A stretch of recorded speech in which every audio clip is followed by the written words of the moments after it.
Değerli hocalarım ve saygıdeğer konuklar, öğleden sonraki programımızın ilk oturumuna hepiniz hoş geldiniz. Oturum Başkanımız Sayın Profesör Doktor Serap Kurbanoğlu. Sözü kendisine bırakıyorum. Teşekkür ederim. Good afternoon. This is the only session, I think, during the entire conference, which will be in English. So, as the chair, I was asked to chair in English, so please bear with me. I have 4 distinguished speakers today in this session. Actually, we were expecting 5, but one was cancelled at the last moment, so we apologize for that.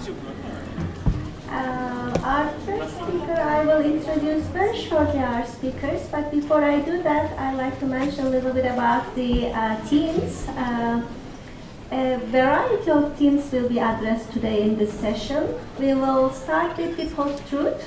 This was the main theme, and it has been a very good discussion in the morning also on post-truth, very interesting topic. Then there will be some other presentations about information literacy, health literacy, and open publishing. So we will start with our first speaker, Mehmet Oytun. It's a pleasure to introduce him. He's a former student of ours, actually. He graduated from our department, from Department of Information Management of Hacettepe University, I think in 2009, almost 10 years ago, and we are happy to have him now as a speaker.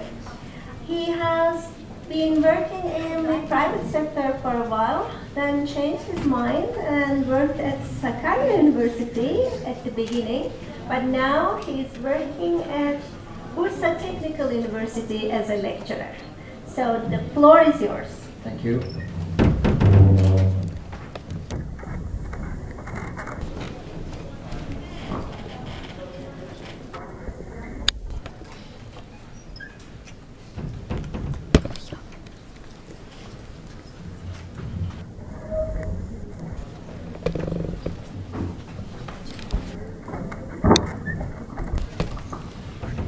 Thank you, Professor. Today I would like to start my presentation by thanking our department and all of the contributors for the symposium. Today I will mention about the social media, about post-truths. It's a bit related post-truth politics or fake news. We know that social media, which includes millions of users, provided us to draw attention to the production of information, its verification and content. So today, I would like to mention about how the post-truth fake news affects social media. This is a newspaper from United States. You know, you see the date, and you see the yellow line. No fake news. I got this shot from Library of Congress archives, and in the history, I guess it's the first fake news using for the advertisement, true advertisements. And the second one, it's the first use of fake news as a topic. Too much fake news. They were complaining about some fake news in the United States, in the state of Tennessee. We know that the social media also called the new media. So what's new media? It's simply to define. New media refers to digital media that are interactive, incorporate two-way communication, and involve some form of computing. In 1970s, media tools were televisions, radios, or printed media, some sort of. The meaning of new media in the 1970s is largely different from today. These differences derive from computer science. Most known examples are Facebook, Twitter, or Wikipedia, or YouTube, something like that. Features of social media. Social media includes computer-mediated technologies that facilitate the creation and the sharing of information, ideas, career interests, and other forms of expression via virtual communities and networks. What are the features of it? Web 2.0 internet-based applications, user-generated content such as text, posts, or comments, digital photos or videos. Also, users create service-specific profiles for the website or application. Users, not just audiences or readers, also have become actors. We know that Web 2.0, also called participative or social web, refers to websites that emphasize user-generated content, usability, participatory and culture, and interoperability. This means that website can work well with other products, systems, and devices. Web 2.0 does not refer an update to a technical specification, but to change in the way web pages are designed and used. The transition was progressive, and there is no precise date on which the change occurred. A Web 2.0 website may allow users to interact and collaborate with each other in social media dialogue as creators of user-generated content in a virtual community, mostly like Twitter and Facebook. In contrast to first generation of Web 1.0 era websites, were people limited to passive viewing of content. According to Cormac and Krishnamurti in 2008 article, content creators were few in Web 1.0, with the vast majority of users simply acting as consumers of content. Personal web pages were common in this era, consisting mainly of static pages hosted on ISP1 web servers or free web hosting services as GeoCities. How we categorize social media? It's very simple. Social networks, business networking, and interest groups. What are social networks? They allow members to share texts, pictures, and videos, like a Facebook, Twitter, and Google+. And the second one, business networking. They allow business and professional communications, also like LinkedIn, video. The last one is interest group. They are huge.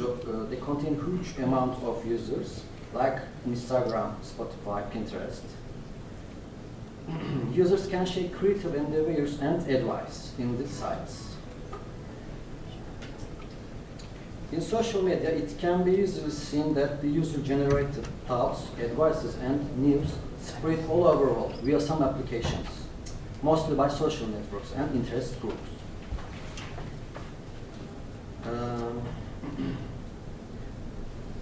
An important point is social media users have joined the news or announcement production process. From the first rise of social media to today, the facts and evidences have been replaced by personal beliefs and emotions. It really took a serious time to diffusion of this post-truth or fake news. So what's the concept of post-truth? One of the conceptual approach about post-truth is defined by Salovany. He claims the social constructionist paradigm puts emphasis on social practices. So the concrete situated activities of interacting people represent and routine social context across time and space.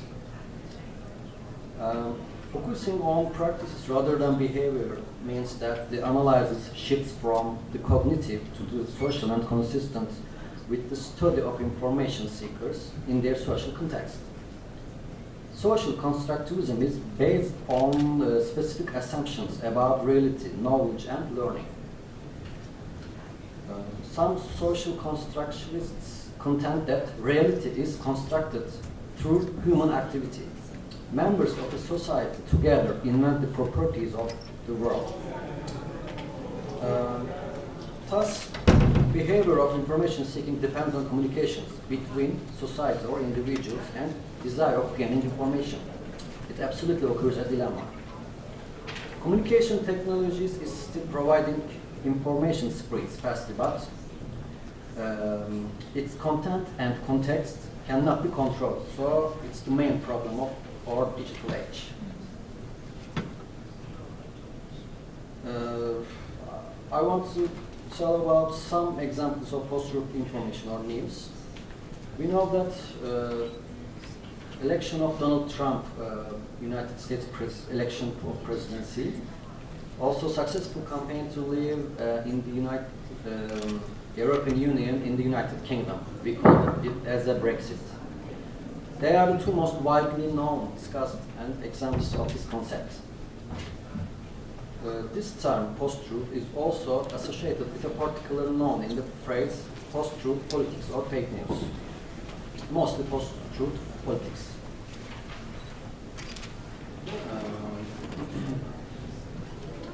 This site is a type of fact checker, the PolitiFact. It contains thousands of Trump or any, how can I say, any people or in the management in the United States or some countries, presidency also. For example, I've got one shot. The second one, many presidents don't get a chance to put the Supreme Court justice on. These are completely false. But the truth is in the right side. All but one did in the past 150 years ago. You can check this website also for all this false news. I want to talk about other false news or fake news by Trump. During the 2016 United States presidential campaign, independent fact checker PolitiFact judged 70% of all statements by Donald Trump to be false or mostly false. It is a huge number. For example of it, Barack Obama was not born in the US. Obama spent $4 million in legal fees to hide the true facts of his birth. Yet Hillary Clinton was the true originator of these birth claims. He opposed the Iraq war before it happened, but there is no evidence. Thousands of Muslims in New Jersey celebrated at 9/11 attacks. It's also lying. He started his business empire with a small loan from his father. In fact, he inherited the $40 million, the father of his former relative. And the last one, Ted Cruz was a follower of Kennedy assassin Lee Harvey Oswald. They are all lies, as you know. And in September 16, 2016, Donald Trump admits President Obama was born in the US. What can Donald Trump think while saying this lie? I can't understand. Another one, celebrating in New Jersey 9/11 attacks. As you see, Donald Trump's statement, he was looking what? Yeah, he saw the celebrations. His statement, according to his statement, and after 1 day later, he went and apologized for the words which he stated. I want to apologize. Many people have tweeted that I am right. You know, even the news is false or fake. Many of Trump supporters believe that. Another example is Brexit, mostly known. You know Boris Johnson is a fragrance service of the United Kingdom. He is telling 350 million pounds a week is sent to European Union, and it will be transferred to the National Health Service instead of sending to EU. Also, net migration to the UK had hit 300 33,000 people. Turkey and other candidate countries joining the European Union. These statements and claims spread in social media with incredible speed.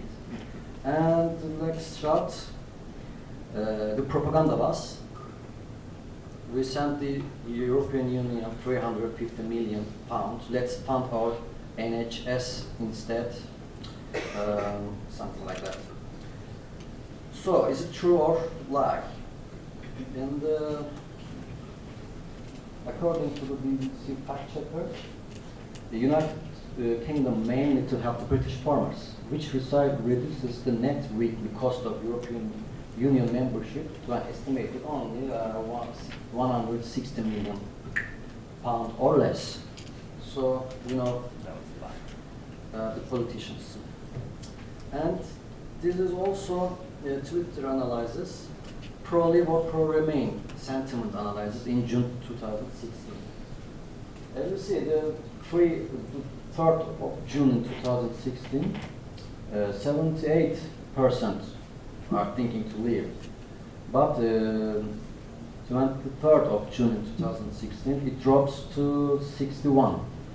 So even this drop, this fake news affects millions of United Kingdom citizens. So this is true, how can I say? The result was leaving one. And also, according to the semantic network analysis, 13,310 co-occurring hashtags on Instagram just related to the United Kingdom's referendum. We know the hashtags Brexit, Remain, or referendum, something like that. Such news and statements show us that a form of moment when social media emerged in our life. Doubts about the reliability of information have reached the highest level from the both inquiries and of various applications in this area and use them by the majority of the population. This can be easy from the other students in the literature. As Durant said, while fake news involving propaganda and misinformation dates to the sensationalist journalism of the late 18,000s, social media's always-on connectivity allows erroneous information to circulate at rapid rates, extended by distribution channels that favor algorithm-based pleasing over traditionally trusted sources. The use of social media, especially with Facebook and Twitter, to reach an incredible size as a result of emotions, thoughts, and requests have been able to announced by ordinary people. In addition, individuals see social media as both a secure of news and news proceeding portal. The videos that users take, the text they will write, or the way they think can now reach tens of thousands or even millions within seconds. It's a certain point, every word they write or every photo they share is not absolutely true. I can summarize that. Latest figures show us 328 million active Twitter users or 2 billion Facebook users per month. Acceptance or approval of shared news or views, supportive evidence exists or not, it's not important, will have a very strong impact. A news or opinion that appears initially false can turn into believable depending on the pace of propagation. If so, can hundreds and thousands of people believing in the same news prevent the check of reality in today's social media? It's not quite feasible to engage in a fact check. In other words, the confirmation of the news by the masses makes the content correct, and the only correlation for the news to be true is the size of the masses who believe in that news. In the decision-making process of approval, the role played by the information and the information satisfaction are extremely important. That can be seen at this point, independent from the accuracy of the information then. Because of the power of social media, the facts become flexible, that everyone can flex and as they please. The truth can be falsified if it's evaluated rather than interactive, to make of view in the personal sense. So what's the conclusion? The new media concept emerged in the 1970s, has become virtualized by social media and interpersonal communication that is formed by the transformation of information technologies into communication networks. In addition to the formation of too many social networks over time, online interactions have become much more preferred. Thus, it's caused that the facts and evidence have been replaced by personal beliefs and emotions. We are living in information age, and truth has replaced into lies, which named the era post-truth. Finally, it must not forget creating the network we desire means creating the future we desire. Because thinking of freedoms on the internet differently from our real life freedoms will cause us to be unable to perceive the problems that we have experienced and experienced on the internet, and as technical problems in a way lacks a holistic view. So some states and social media applications are taking precautions. What are these? Last year, I guess, Facebook gave an advertisement all of the, including Turkish newspapers, or in Europe or in the United States. In the main thoughts, how to spot the fake news or false news. So Facebook has been warned people about how to identify unsubstantiated news and has set guidelines. What are these? Firstly, approach suspiciously to the headline. Look closely to the intent of the internet addresses. Investigate the source. Pay attention whether the font is unusual. Look over the photos. Review the dates. Check the evidence and look at the other news sources and think, is the news a joke? Also, Germany set to start enforcing a law that demands social media sites move quickly to remove hate speech, fake news, and illegal material. Also, Google pledged 300 million to clean up the false news. The left one from Facebook advertisement, tips for spotting false news. And the right one, International Federation of Library Associations, in program how to spot the fake news. Both of to mention about the same things, like check the source, check the date, or impact the dates, something like that. Thank you for listening. If you have any questions, I can answer that.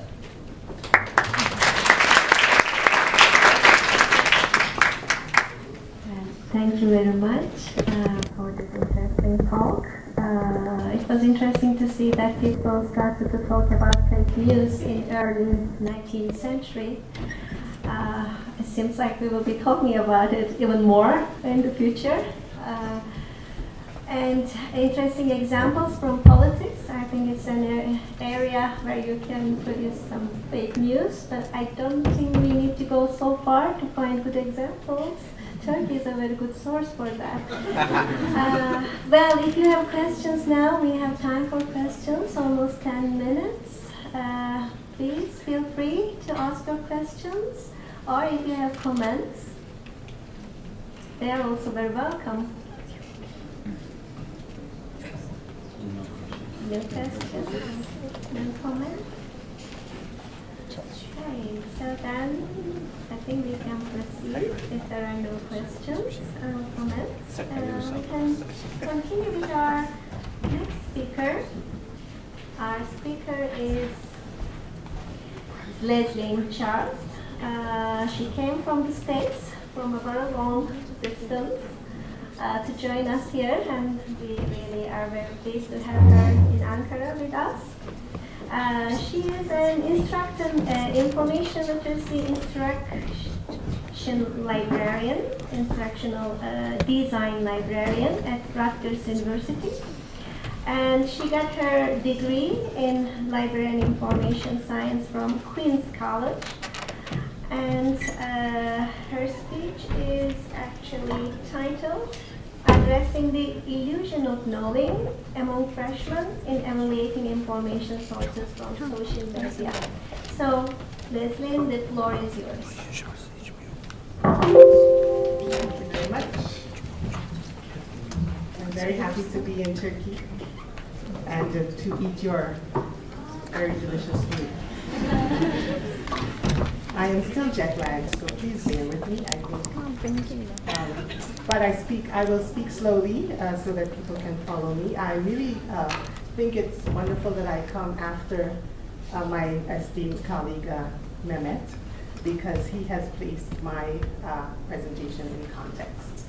So I'm talking about the illusion of knowing among freshman students. Freshman students are first year students.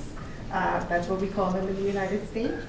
And I will give you an overview of the environment in which they are living, as has been mentioned. We have some of these terms. We have alternative facts, which is a term that Kellyanne Conway, one of the advisors to President Trump, she started using that term in reference to Mr. Trump talking about the numbers of people who came to his inauguration ceremony. So alternative facts is one of the terms that our students have to understand. Confirmation bias is another term they have to understand, because we all have confirmation bias, but as freshman students coming straight up out of high school, they don't have that concept. We have gaslighting. Gaslighting is a term where it's a form of psychological manipulation. The goal is to sow seeds of doubt into someone, and you have them question their own memory, they question their perception, they question their sanity. We have gaslighting happening in the United States, where we have the president saying things like, what you're seeing and what you're reading is not what's happening.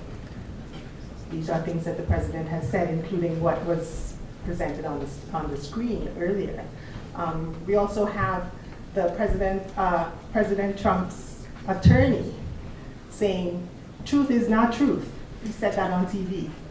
So we have our students actually having to survive in this environment. So the onus is on us to really help them to cope with this environment. And like I said, they're coming straight out of high school. The other consideration is that the majority of them are getting, from this point, the majority of them are getting their news from Facebook and YouTube, right? The majority of them, these are our students, they're getting from there, as opposed to the other ages. And this is coming from the Pew Research Center, which is an American-based think tank, so to speak. So this is the environment. They are getting their news off of social media, and there are several factors for them to consider. Also, these students tend not to recognize that they have the illusion of knowing. The illusion of knowing is the difference between, or the gap between, self-perceived knowledge and actual knowledge. So our students have digital skills. They can put together an iPhone, any MacBook that comes to them. They have these technological skills, and they are conflating these technological skills with information literacy skills. So librarians now have to help them to decipher and for them to understand that they don't know a lot. But they have the self-perceived knowledge, which is also being fed by optimism bias. Optimism bias is a term where someone thinks that others are more vulnerable than they are. So our students online, because they are so skilled online and they're so familiar with being online, they think that they are exempt from being tricked online. But there is research that says this age group is more susceptible to being cheated out of money, etc., online, as opposed to Gen Xers, etc., other generations. So we have students coming with innate problems, and then we have the external environment in which they are having to function, and then they come into my class. So my class is a Burns seminar. Librarians at Rutgers University are faculty, and so we teach courses. My course is a 10-week course, And it is the purpose of the Burn seminars is for students to, become familiar with a faculty member's area of research. So my area of research is information literacy. I am the instructional design librarian. I'm responsible for assessing how students learn. I am responsible for employing pedagogy and training other faculty members through professional development exercises on how to make sure that students can attain the skills that we need. So I only have 20 students. I can never have more than 20, so it's really a nice size of class. So I teach them in these ways. And this is a course description. I'm talking about the information age. I'm talking about social media providing a voice, as my esteemed colleague just talked about. Everyone can tweet, and not everyone is tweeting the truth. And I ask, are all tweets worth the noise that they get? Mr. Trump tweets a lot, but I don't have to say anymore. So we explore the impact of information age on truth. That's what we talk about in our class. And I go with the ACRL's framework for information literacy, and I focus on authority is constructed and contextual, because that is where all of this information lies. They need to understand who is the authority on the information. For example, if the UN tweets about some statistics about some water issue, I tend to believe the UN rather than Mr. Trump per se, because he may not have all the facts and he may not want to have all the facts. So I try for students to understand, and these are the skills that are taken straight from ACRL, to understand the increasingly social nature of information ecosystem, where authorities actively connect with one another and sources develop over time, as well as they have to develop their own authoritative voices. This is the part, because they are freshman students who are going into engineering and psychology, etc. And there are different ways that these disciplines collect information, share information, etc. So this is the course in context. And the first day of the class, we talk about something called truthy news. Truthy news is a term that was developed back in 2004 by actually Stephen Colbert, who is a satirist. We have John Oliver, we have Trevor Noah. These are people who our students look to for news, but the news is satire.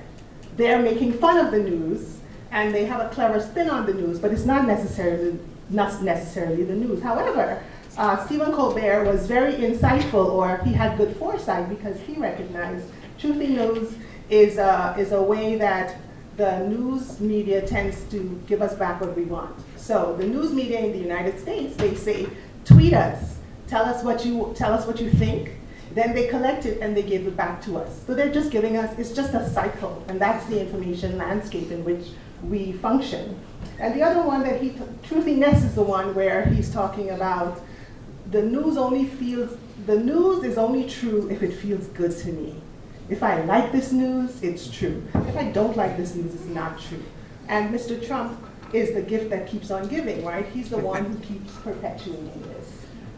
So we have post-truth as Oxford Dictionary's word of the year, and this is how I start my class.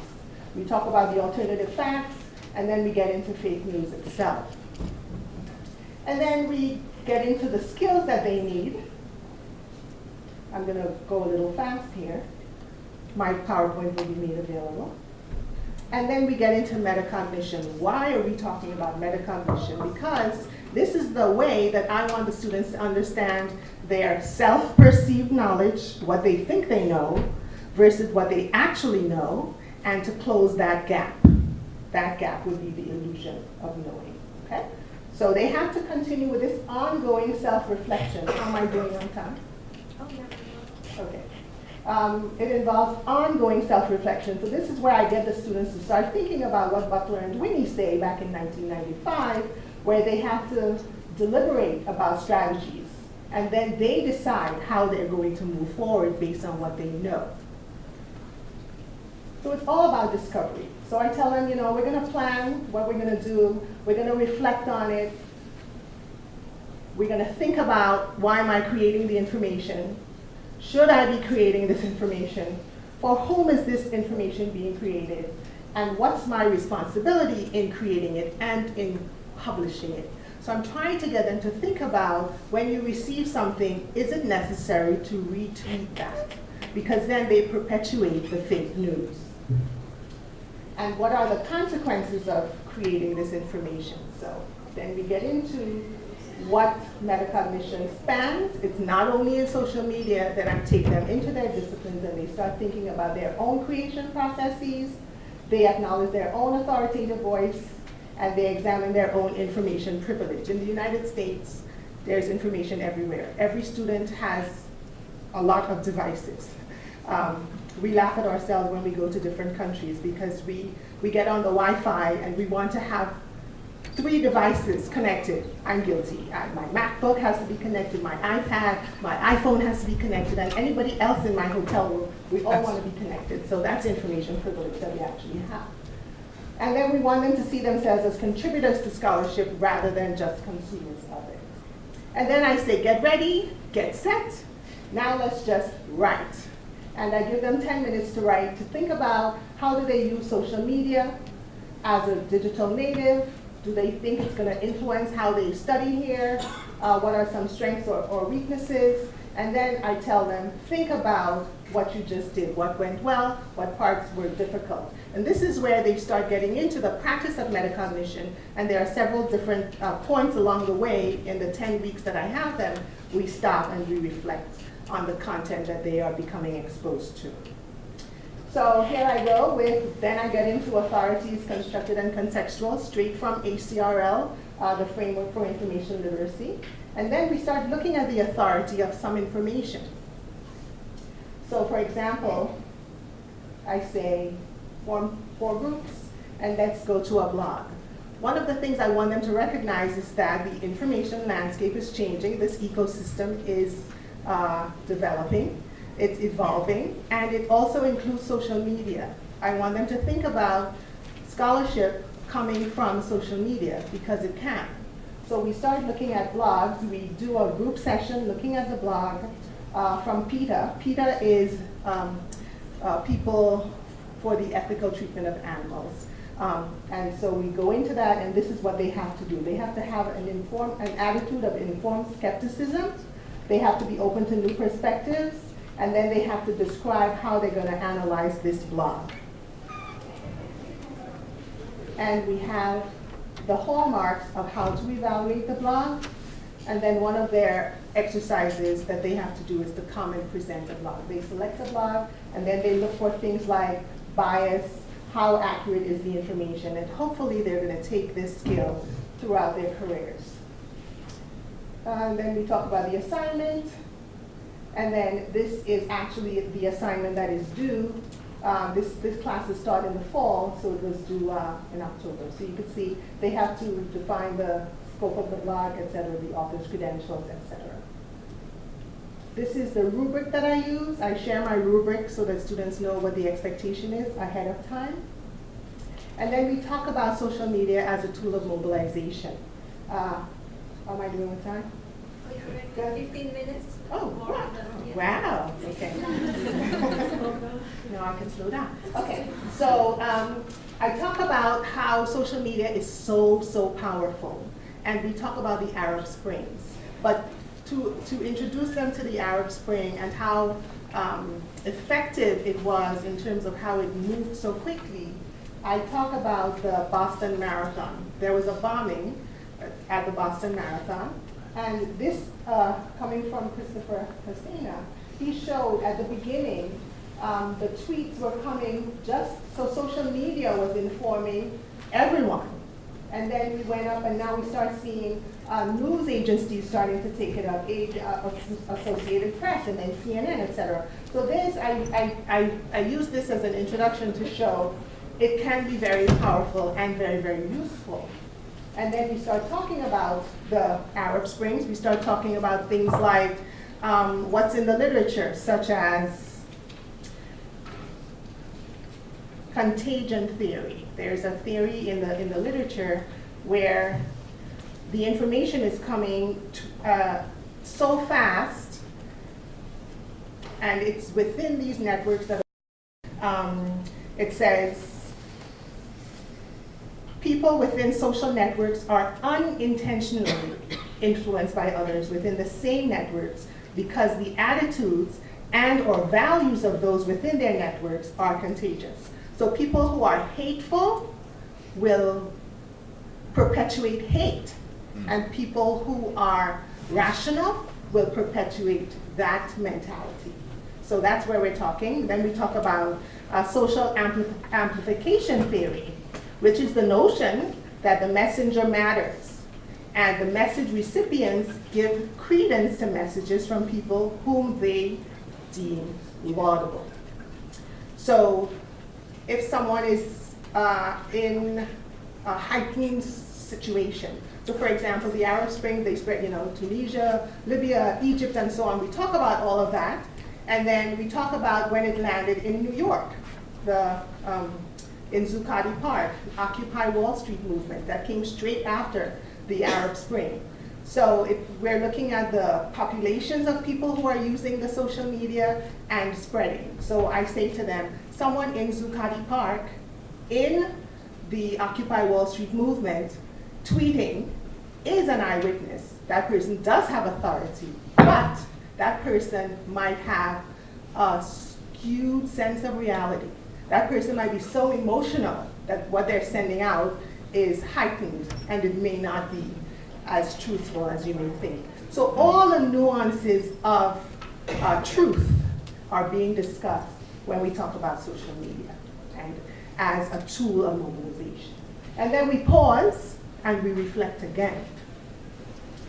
And then we talk about what characteristics of social media do you think can influence users, think back about truthy news, reflect on the power of social media, any precautions would you put into place when you consider the context of the user, the person's geographical place, the intent, their political views, their historical experiences. Now we're getting deeper into authority is constructed and contextual.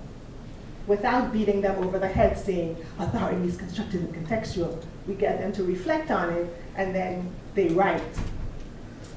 And then we examine this newspaper article from the New York Times where this young man, okay, so coming up to the general elections, Mr. Trump reputedly recognized that he might lose the election to Hillary Clinton. And so he started to throw doubts. So he was at a rally and he said, they're gonna steal the election, they're gonna steal the election, they're gonna steal the election. And the more he said it, the more contagious it became. They're gonna steal it. Amplification, right? And so this young man, he was a new graduate from college, and he went ahead and he decided, you know what, I'm gonna write a newspaper article. No, I'm gonna create a website. And he created a website, ChristianTimesNewspaper.com. That's his domain name. So he already has some credibility because there's Christian in that name. So we dissect this article where he went ahead, he Googled some images, Google Images, he got some pictures from the UK with people with ballot boxes, and he created this whole story that Mr. Trump's whole political movement, they started tweeting, and his website was he was making $10,000 a year. So a day, I apologize, per day, because of the ads and because of the traffic that he was able to bring to his website. So we dissect this. What are the hallmarks of something that's fake? I mean, it seemed to be real, but how can we determine whether it's real or not? And then I have the students look at these videos about why do our brains love fake news, 5 ways to beat confirmation bias. We talk about their confirmation bias, and the fact that there are industries in the world that are creating fake news for American consumption. So they look at these videos, and then they go into an online class. So now we are simulating being online, talking in a community, so that they now can practice being in an online environment and employing those skills that they just learned. And they talk about that. And then we talk, this is the exercise. And then this is they have to come up with a Wikipedia assignment at the end of it. The final thing they create is a Wikipedia assignment. And these are some of the topics that they can create.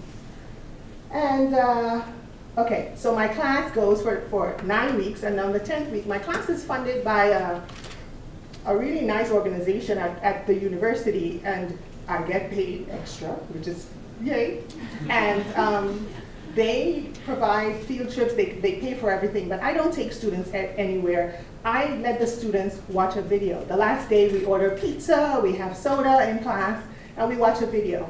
Now at Rutgers University, a number of years ago, we had a very tragic situation happen, and it all revolved on social media. There were 2 students living in the dormitories. One of them was gay, the other was not. And they never spoke to each other. They followed each other online. One was following one's tweets, the other was following the other's tweets, looking for what they were saying about each other, but they never really talked. Unfortunately, the gay gentleman had an encounter in his room, and his roommate videotaped him, streamed it live, and when this gentleman found out that it was happening, he actually committed suicide. So before he committed suicide, he posted on Facebook. So social media is in there again. And so we pause the video, we talk about what was happening at the time. Why is it that they didn't talk? How could this have been ameliorated? And what's really valuable is that the students in my class live in those dorms. So it comes home, full circle, so to speak, so that they start thinking about their responsibilities and how they behave online. And that's how my class ends. And so Tyler Clementi is the young man who killed himself, and Rutgers University now has a center for hate online, to avoid hate. And this is what it does, and these are my references, and I will make my presentation available, and thank you for your attention.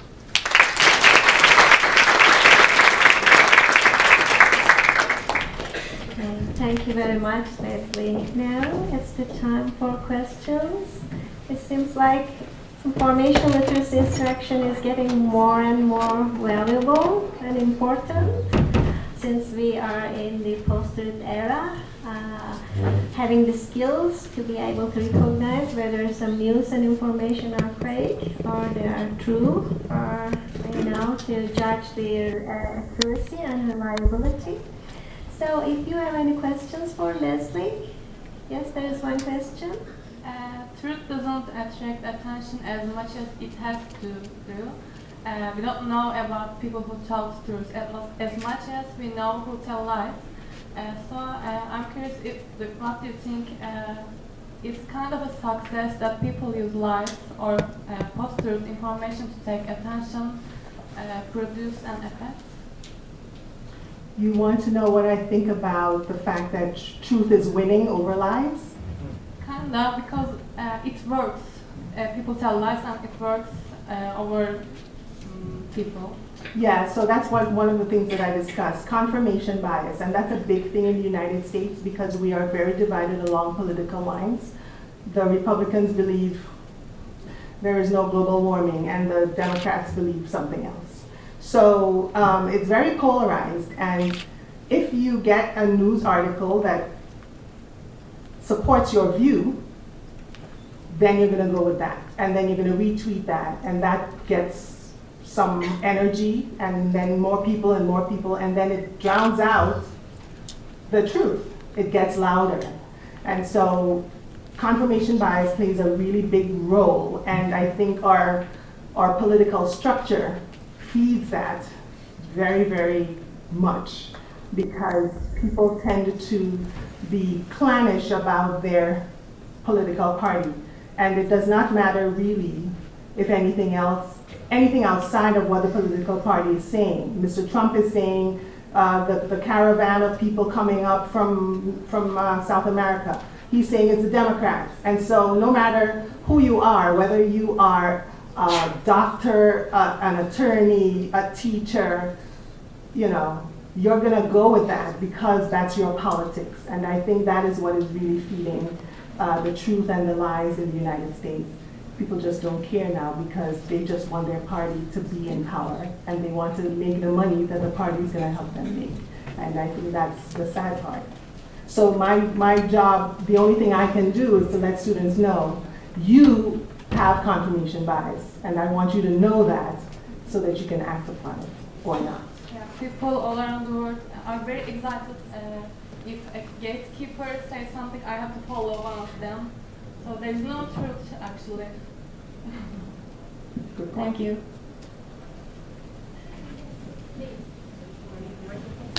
Yes. Could you please pass the mic? Yes, thank you very much for your presentation. I really enjoyed learning about your course. I think it's very valuable. I was just wondering if you had some feedback you could share with us, and how do your students react to this? Do you feel I you're left my- making some headway? I left my phone up there. I actually have an example of a student who, I just grabbed one response because the students, you know, when they write, I read all of it, so I just grabbed one of them.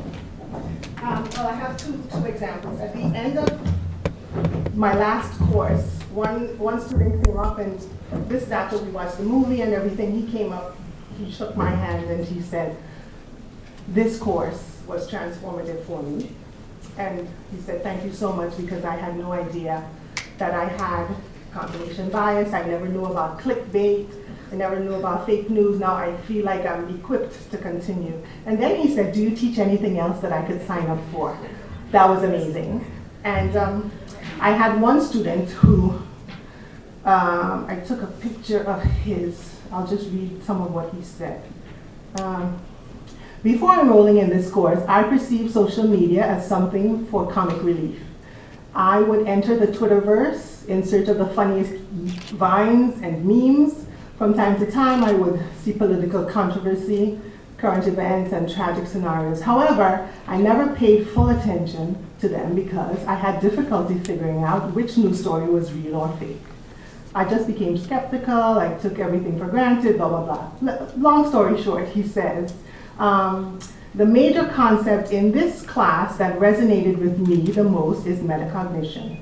I love to think, but I never thought to myself, why must I think, and what is the purpose of thinking?" So he actually did appreciate, and he understood, now I just need to pause and think about, why am I in this moment, what am I doing? So it's almost like, I don't know, yoga, or, you know, but I want them to just know, when you get content, just stop. Are you going to perpetuate this potential lie or not? So that's one of my reflections that I actually did enjoy from one of my students, so thanks. Other questions or comments, please?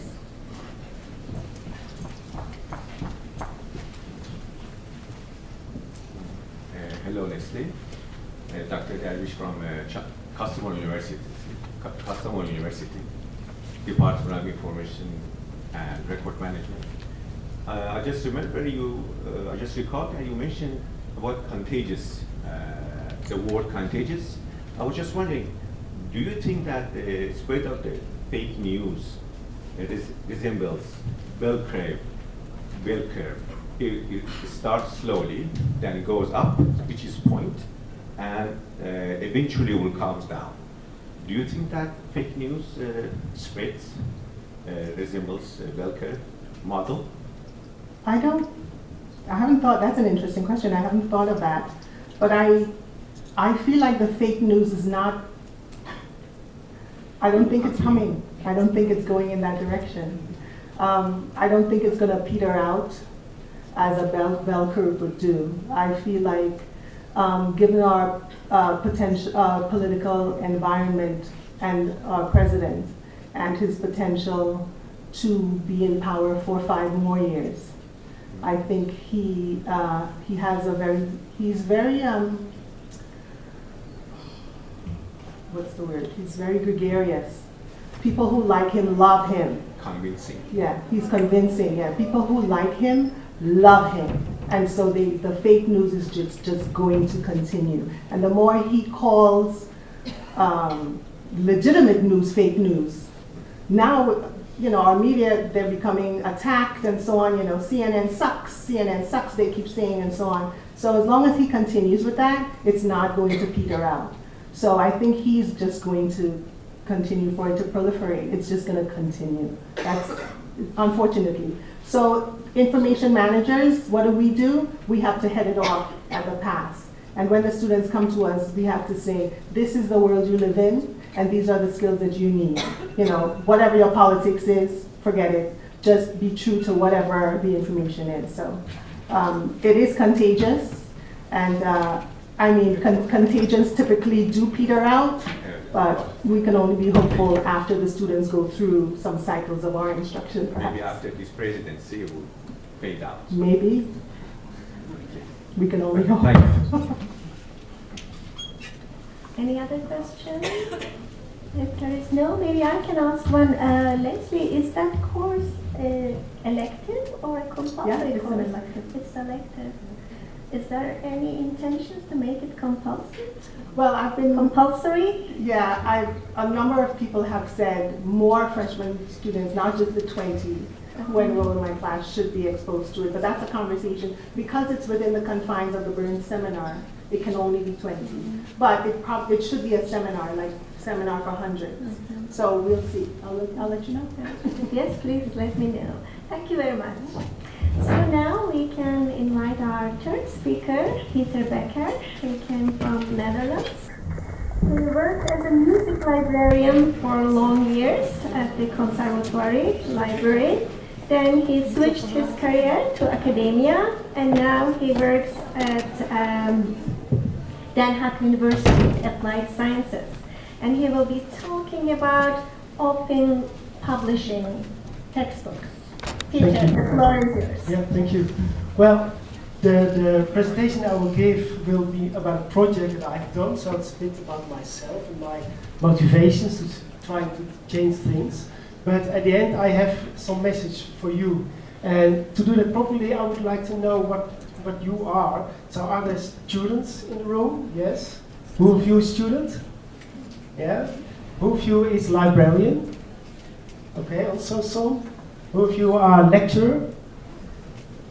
Okay, and now the challenging part, is there a publisher in the hall? One. Okay, we'll see. We have a challenge. Yeah, you see I'm a lecturer at the Hague University in information management. So what I teach the students, among other things, is how to find information, academic information. Of course, we're not talking about open access, because open access makes it possible for researchers to have free access to all kinds of scientific papers. And nowadays, we're not only talking about open access, but we make it broader. We talk about open science. And open science means that you not only share your paper, because the paper is the final result of your research project, but you could also, during your project, you could also share the data you collect. You could share your research methods. And during your research, by sharing, you can ask for feedback by your peers. So right now, people are promoting not only sharing your paper, but also sharing your process of research. On the other hand, we see that there's something, and we call it open educational resources. Maybe you heard before about it, and we have MOOCs. MOOCs are open courses, open online courses. So it's free to have education from MIT University. This morning our keynote speaker mentioned it already. But there are many other universities who share their educational content. Presentations, exercises, video clips. So if you want to know how a solar panel works, you don't need to subscribe to a module here at university. You can do that, of course, but you can also learn it online at home for free. So there are open educational resources.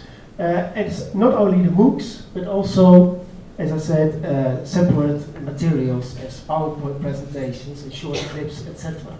And there are also textbooks. So the books you normally buy from the publisher, they are also available freely, especially in the United States and Canada. There are several initiatives to publish textbooks for free. So I have good news for all the students. That's that's a movement we move towards that situation. And I will present something about that. Well, open educational resources are freely available under an open license. An open license without paying, but it also means that you can use it in any way you want, just as long as you mention the names of the people who made the material, of course, your source. But so you can adapt evenly. So I'm a lecturer, I could download a PowerPoint presentation from a colleague from another university, I could change it, use it in my class, and put it online in my version 2.0. And the person who created it will see that I edited a bit. But it's no problem, because the person who put it online says, here it is, and you can change. And that's something different than a scientific paper, because in a scientific paper, you don't want other people to change your paper. But in educational resources, that's okay. Because when I put something online and other person changes it, I hope he or she makes it better. So I get some feedback from my fellow teacher. An open textbook is the same under an open copyright license. So yes, my name is on the book, but everyone can use it for free. You can download it for free. And why should we do this? Well, we see that most open textbooks in the United States, Canada, UK, they have better quality than the traditional books of the publishers. In common, of course, there are better books by publishers and some open textbooks which are not good, but in common the quality is better. Students have flexible access because they can read it anytime, any place, because it's digital. They don't have to carry heavy bags with paper books in it, and there are several other advantages. So we have improved quality, we have better books and books that are easier available, and students do have the books, because I know books are very expensive. So in our practice, students sometimes do not buy the book. We as a lecturer say, well, you should use that book, you should buy it, and students say, well, I don't have a lot of money, so I don't buy it. I hope the PowerPoint sheets of my lecturer are enough to pass the exam. And in America, that's really a problem, because the high schools are very expensive, the universities are very expensive, and students happen to live sometimes on the street. They cannot afford the rent for a house because they have to buy so many expensive books and pay for university. But now as a lecturer, you know, students have the books, so at the end, we have high grades. That's what everyone wants, of course. So we can use open textbooks. There are several websites. You see on the left, there's a portal called Merlot, and they can search for all kinds of open educational resources, which are all free available. On the right is the website of the library of my university, and it links to several sources where open textbooks can be found. Well, now about my story. A couple of years ago, in 2010, I published this book on the right.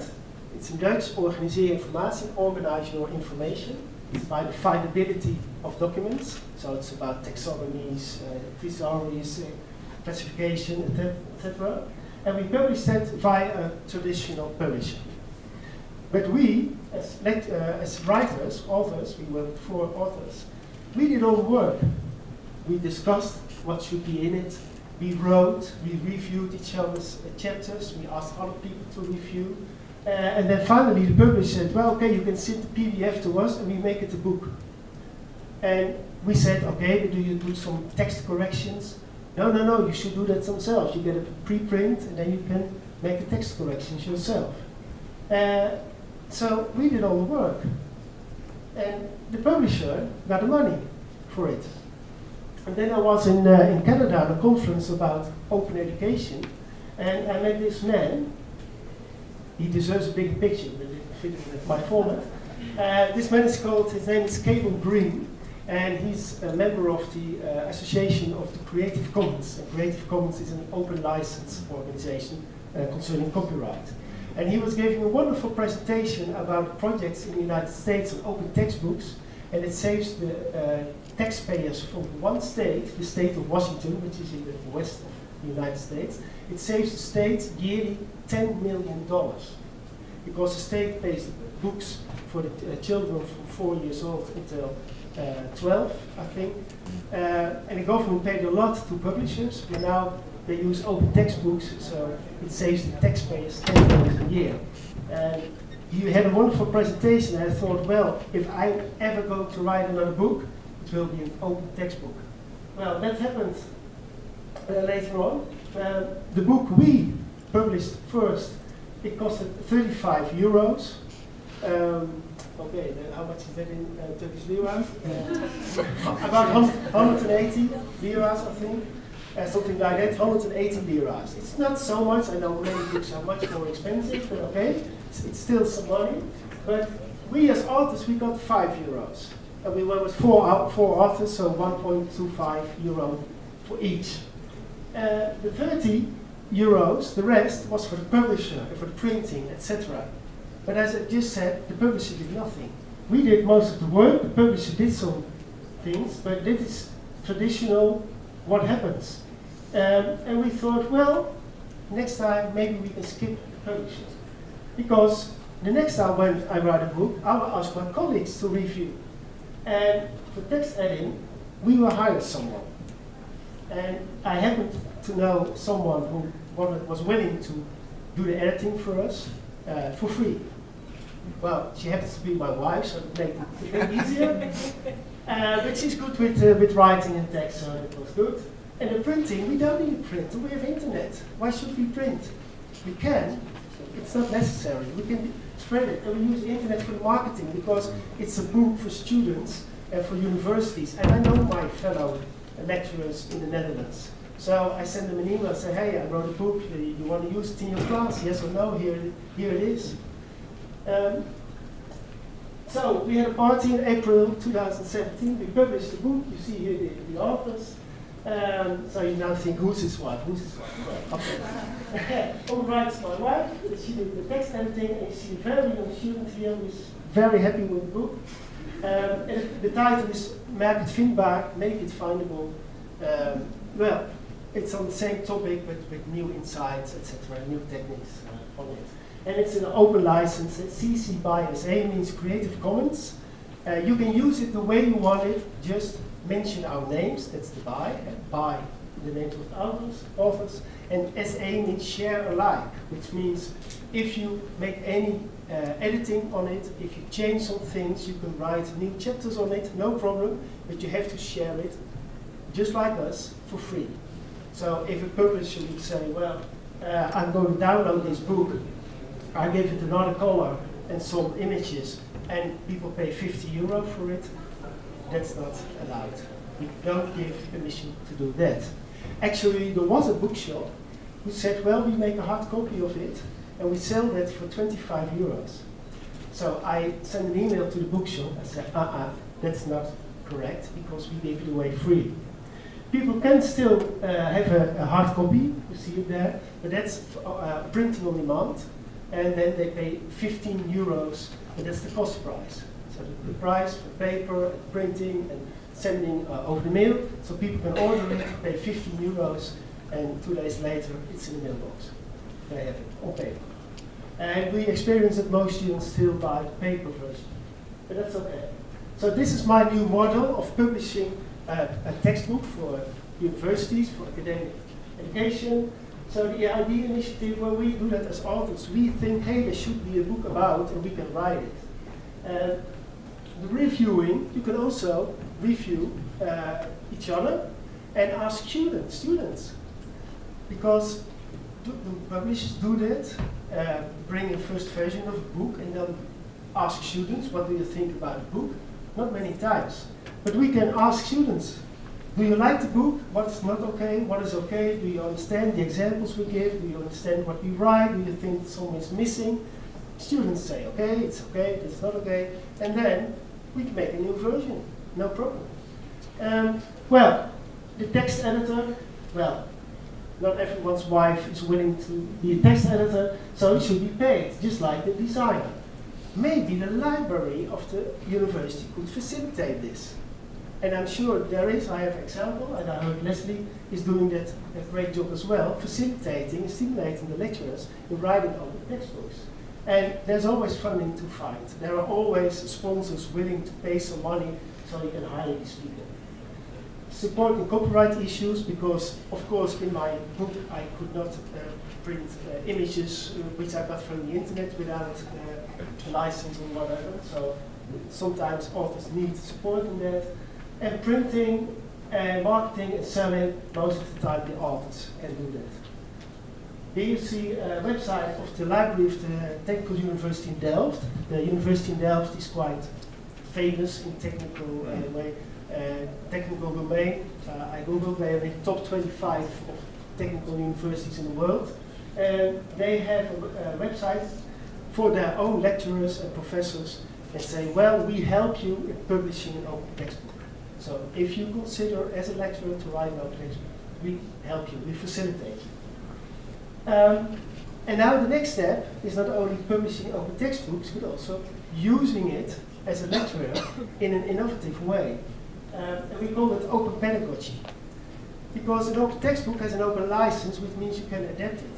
So what a lecturer could do, and next week in the Netherlands I'll do a workshop on that in a national conference together with a colleague from the University of Delft, and say, well, this book is quite a good book to learn about a certain topic, but I'm missing a chapter. And you could ask your students, say, well, you and me, students and lecturer, let's write another chapter for this book. So you know how this book is written, you know also now something about this domain. Let's try if we could, as a class, write another chapter on this book. And if you manage, you add it to the book, put it online, version 2.0, with an extra chapter. Now, I think that's very valuable for students to think about certain subjects in a way that you can write about it. It's my experience as well. I can talk about subjects, but at the moment I have to write about it. Something's going to work here. When I discuss with my colleagues, how should we write this down? How should we explain this difficult topic to our students? Then it starts working here in my head. And I think the same happens when you invite students to write as well. So I have some invitations.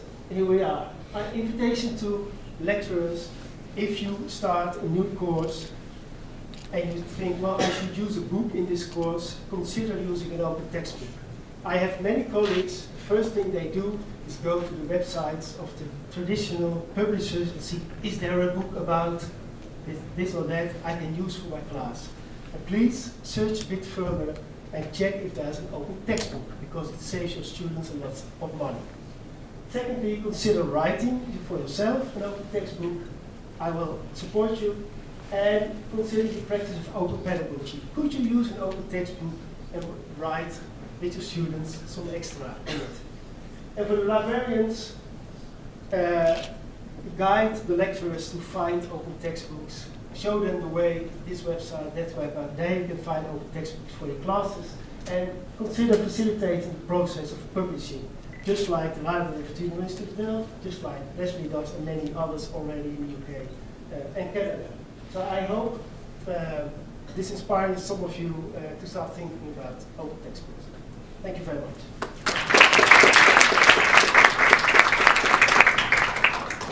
Thank you very much, Peter. Now we have time for questions and comments, if you have any. Yes, please.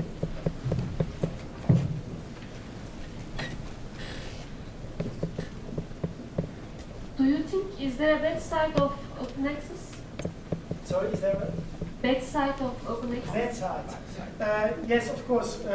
In the field of what we are talking today, fake news and misinformation, there's always the risk that some people are publishing books which are not good. I said at the beginning, research shows that open textbooks are better than traditional books by publishers. But of course, anyone could write a book and publish it on the internet. It could be a bad book. But the interesting thing is that open textbooks are written by lecturers, professors of universities, and they review each other. And on sites where open textbooks are published, people can grade. It's 2.0, so when I use a textbook of a colleague, at the end I can say, well, I give 4 stars or 5, or 5 stars or 5, or 1 star or 5, if I think, well, there's so many mistakes in this. So yes, there is a risk, some bad things in the case of how about the quality, but there are some self-organizing principles in that. Secondly, of course, it's not my goal that publishers go bankrupt. That's exactly what Peter also said in Canada. He said it's not my goal, but I just don't care. Well, I do care a bit because they do also good work. But I think publishers should change its business model, not earning on the content, but earning on the services they offer. Because a publisher could do the text editing. The publisher could still do the review process organized, could still do the layout of the book, but then being paid in one sum. So you get $20,000 or euros or whatever for this task, but then you put it online on an open license. So the publisher can still earn money. But if he or she doesn't, because publishers tell me, yes, Peter, I understand what you mean, but we are a big company, we cannot change our business model, so we still want to earn money by selling separate books. Yeah, but then I think there will be a dinosaur at the end of the story. Yeah. Thank you for your question. Any other question?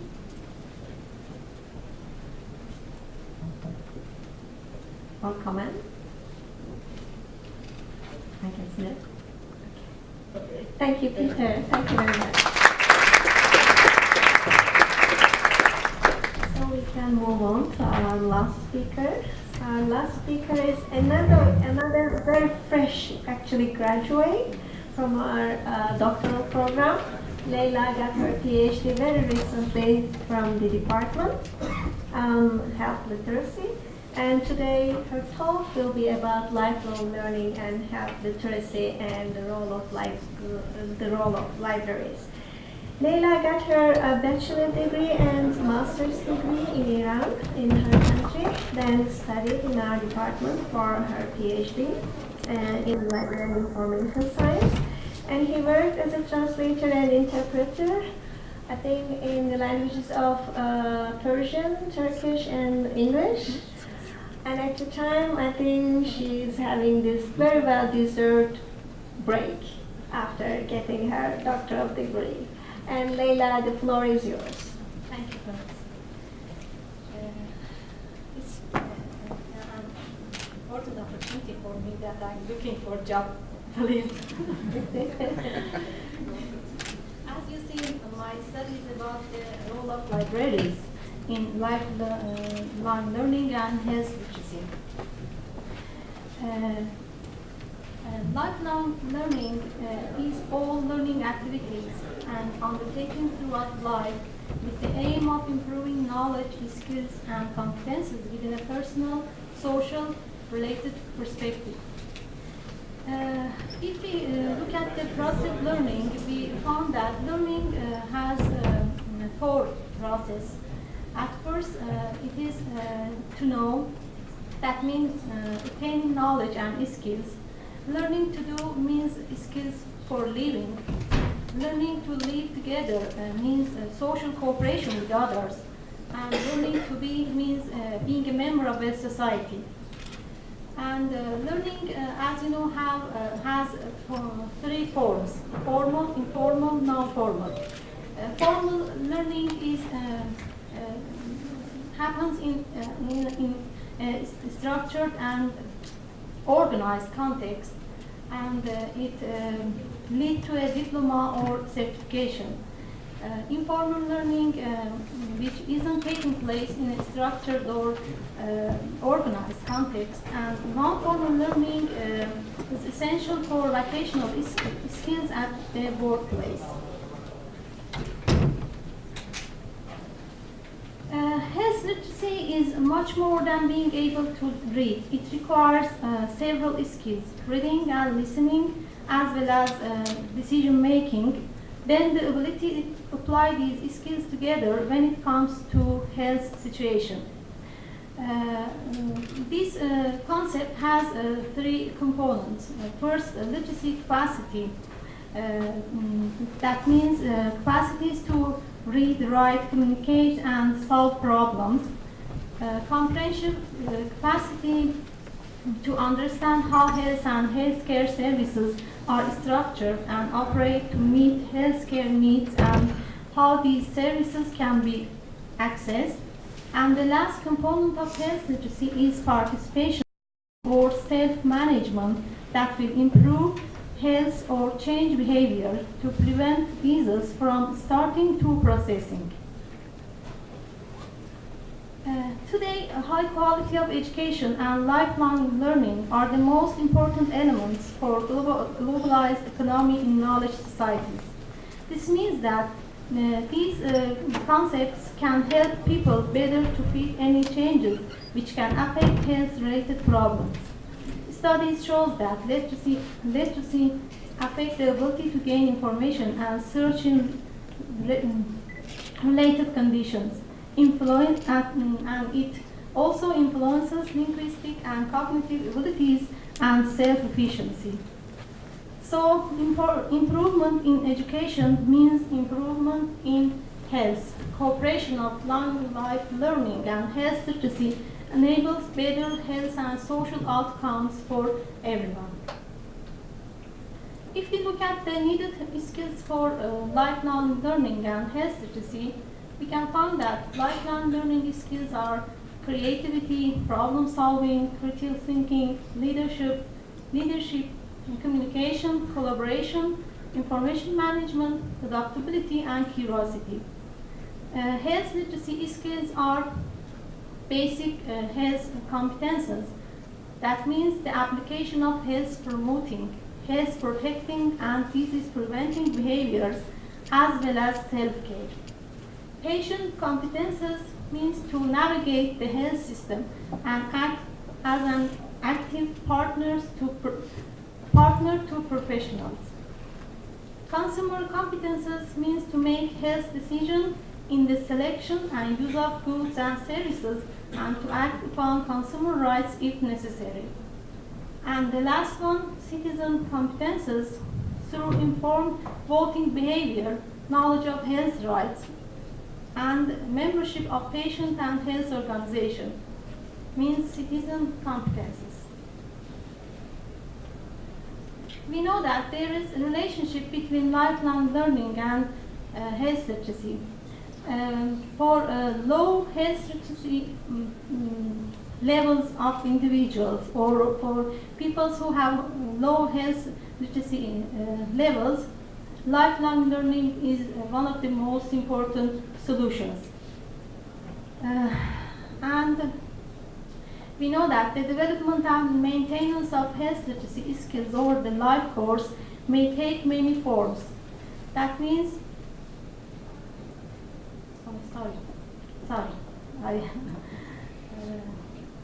I should talk about the importance of lifelong learning and literacy. As you see, we know that lifelong learning is important because it leads to an enriching life of self-fulfillment.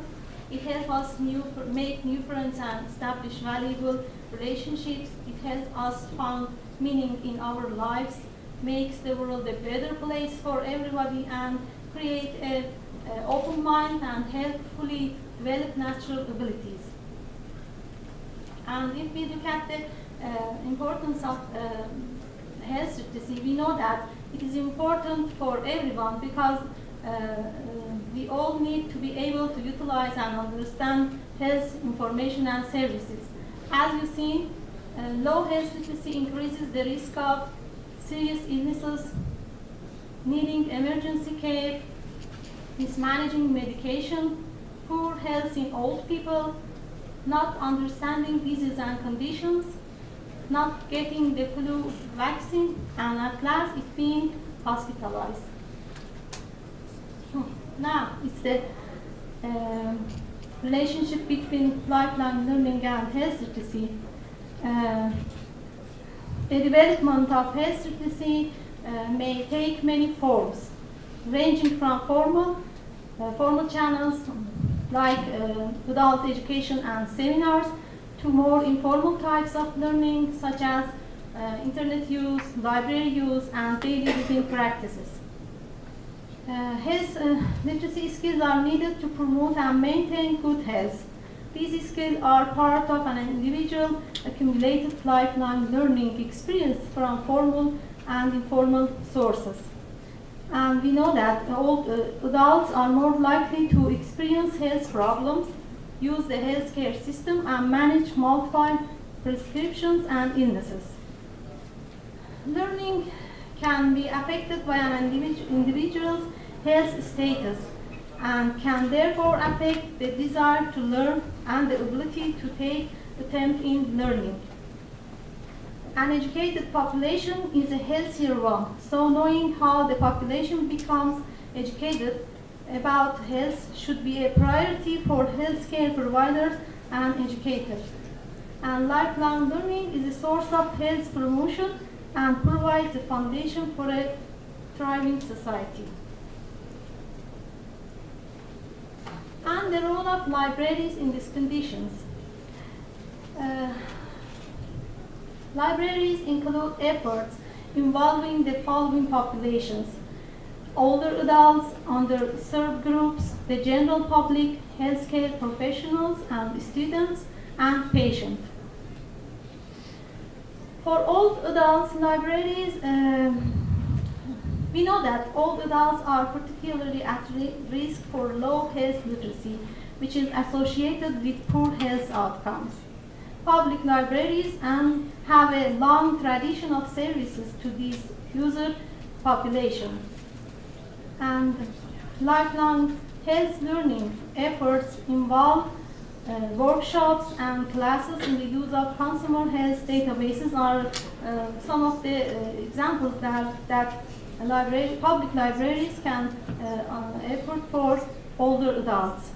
And besides public libraries, academic libraries have also provided these services successfully, often with the aid of partnership within local communities. Unserved population.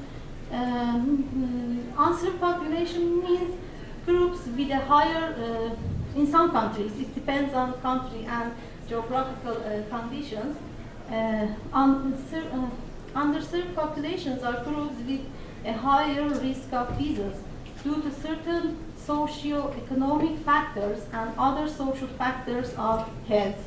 Suppose, for example, Turkey or my own country, Iran, we have people who talk in other language, for example, other language from their mother tongue. For example, in Turkey, Kurdish and Arabic, or in my own country, Persian, Turkish, Arabic, and these languages. This means libraries can help this group of peoples to higher their health literacy levels. For this group of people, libraries promote health literacy by exhibiting at health fairs and conferences, and translation of, for example, pamphlets and other educational videos or other materials for them. The general public, here public libraries are perfectly positioned to provide health literacy education to members of the general public. The creation of health information portals for the public is another important health literacy effort, especially when these portals address barriers to access, comprehension, and use of health information. Another effort is consumer health centers in public libraries that can help the general public, and partnership with community organizations can be better positioned by public libraries.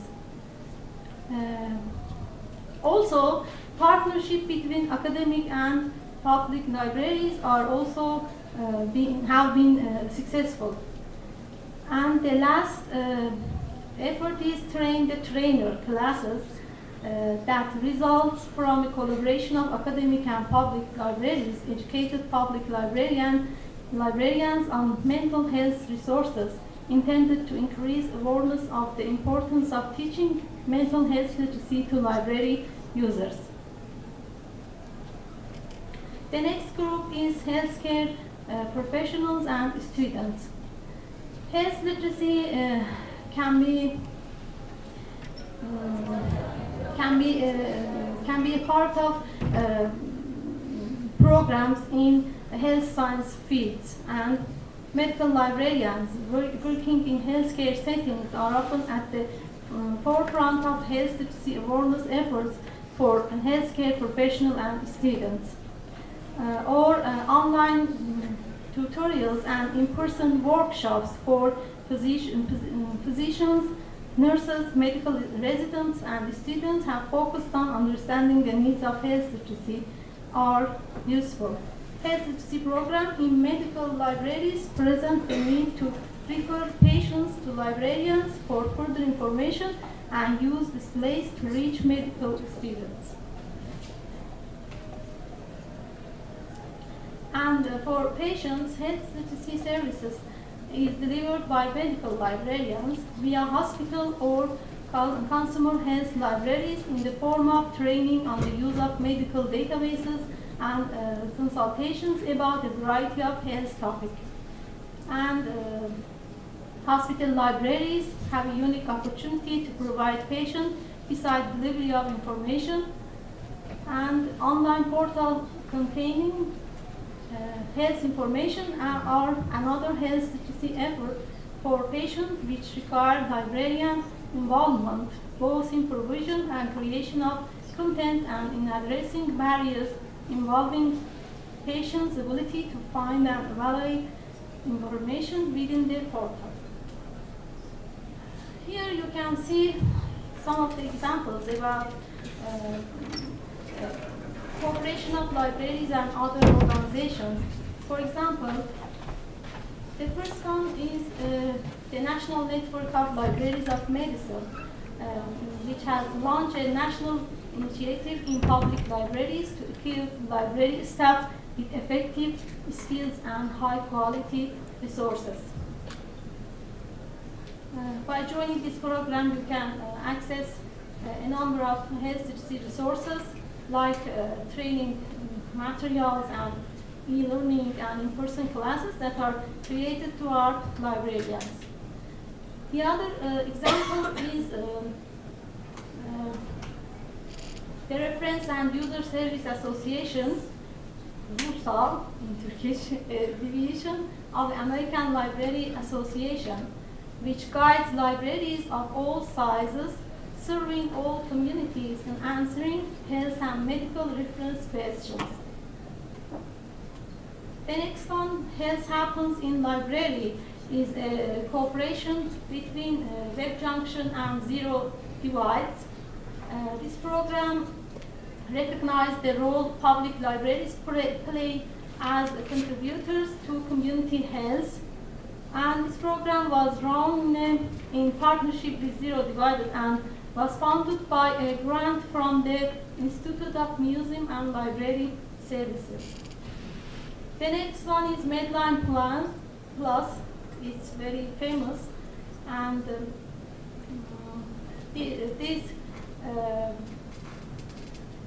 it offers content on disease, conditions, and wellness issues in easy to understand terms in 60 different languages, and it includes information on over 1,000 diseases and conditions.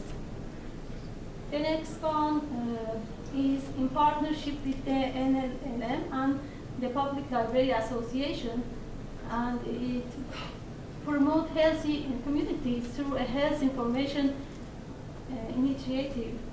In-person and online continuing education opportunities designed to help public libraries better meet the health and health literacy needs of their communities is the main goal of this program.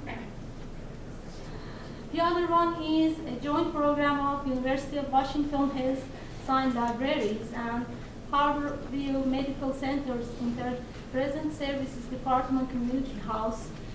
This program object aim is to make information about culture, language, health, illness, and community resources directly accessible to healthcare providers who see patients from different ethnic groups, ethnomed.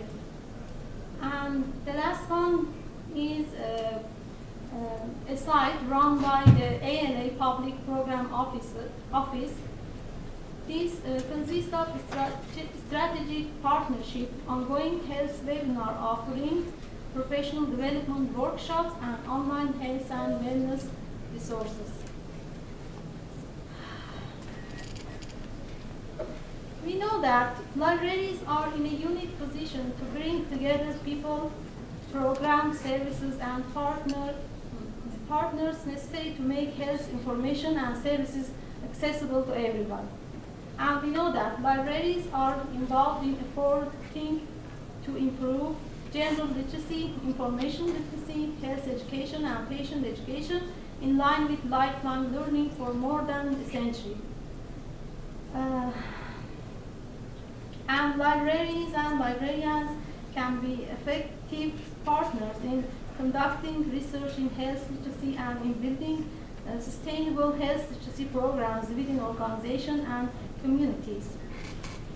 And libraries are natural participant and important resources for community-wide health promotion interventions that aim to present their message via multiple channels in multiple formats and different locations throughout the community.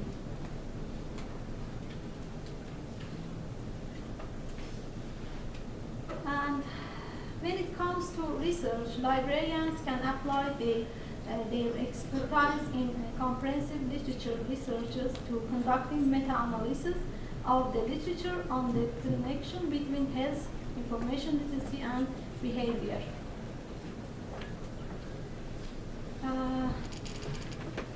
As I said at first, the lifelong learning is one of the most important solutions for health literacy, and here library play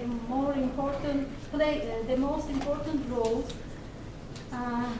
and strong partnership between academic health science librarians and other librarians from all other kinds of libraries can be crucial to consumer health information dissemination and access. And encouraging partnership between public and medical librarians, championing the librarians' role in research on health literacy, educating librarians on the impact of low health literacy, and involvement in future international conferences are all ways in which librarians and their professional associations can get involved in confronting health literacy problems and helping the public better understand and use health information. Thank you.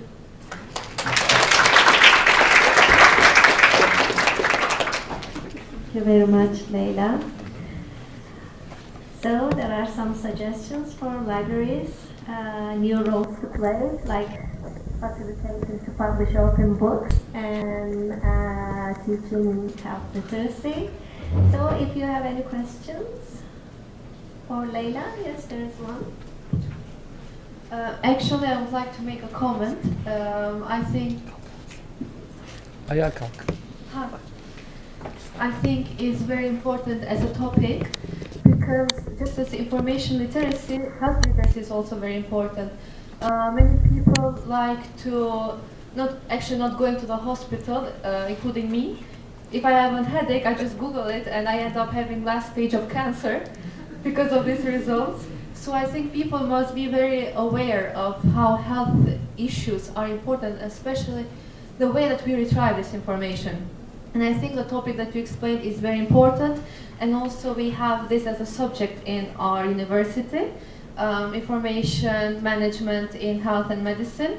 I think it is a topic that deserves more recognition when it comes to health, just as information literacy and also social media and fake news, because this is also what it depends on people's life. retrieving and accessing information online cannot always be true. So also, I think it's very, very important, and I thank you for choosing this topic. Thank you. Thank you very much. Any other comment or question? Any contribution? No? Then thank you very much. Thank you, Leyla, and thanks to all our speakers.